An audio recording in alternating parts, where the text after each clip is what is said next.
Concrete Heads, Owen Blevins, ConcreteAnswers.tv, bringing you the internet's most passionate show about concrete plants and equipment. Today, the man to my right, Mr. Doug Ruhlin from Resource Management Associates in New Jersey. If you recognize this mug, it's because you've seen him at one of your state association meetings. You might have read an article of his on the web or seen him at NRMCA. He's published in inFocus magazine. The man's all over the place. Bottom line is, Doug knows water.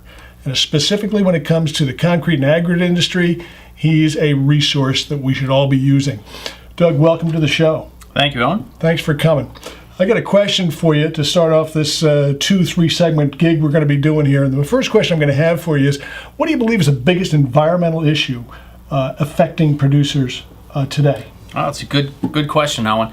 I think that the biggest issue affecting producers today is really kind of a two-phase approach. And I think number one, what you have is you have more or less of a sense of complacency about their current status, whether it's good or bad. You know, that sense of complacency is very dangerous.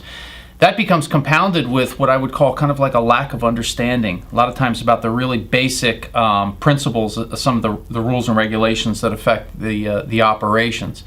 For example, you know, a lack of understanding about what folks should be doing, what operations should be doing, what permits are needed, what those permits allow, what those permits don't allow, what those permits require, particularly the technical requirements, things like monitoring, inspections, documentation, those sorts of things.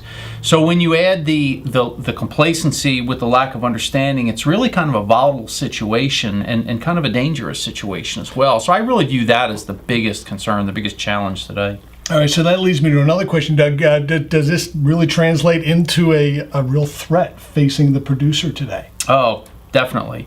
You know, we've got things going on today like the federal government, the U.S. EPA's enforcement effort, the enforcement initiative that's directed particularly against the ready-mix industry and the aggregates industry.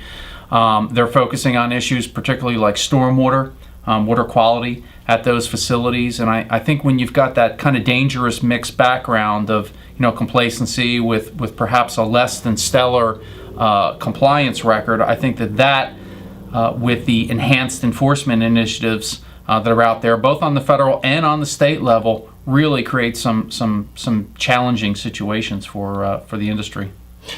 Tell me, what do you think concrete producers should be doing to kind of minimize, or, you know, I can't say they're going to eliminate it, but minimize this threat?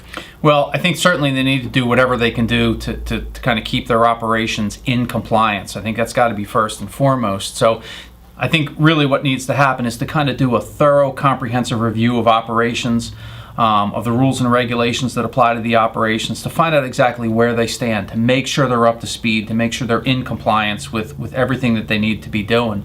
But also to kind of recognize the potential limits of their knowledge. If they don't understand exactly what applies to their operation, to ask the questions, to seek out the experts, to get some assistance, to really make sure that they know what rules, regulations affect them at their operations, so that they can, in fact, be in compliance with those rules and regulations, so that they can overcome that lack of understanding, so they can overcome that complacency and really do everything they can to protect themselves against you know, any potential problems. All right, Doug. Hey, I want to thank you for coming in on this first installment. Creed Heads, we're going to have more of Doug in a later installment, so check back soon. Thanks again to our sponsor, Mid-Atlantic Concrete Equipment. For more information, come to our website at ConcreteAnswers.tv. Of course, Doug's website, I'll put at the post on the bottom of this video so you guys can go to it. Thanks for checking in, and we'll see you next time.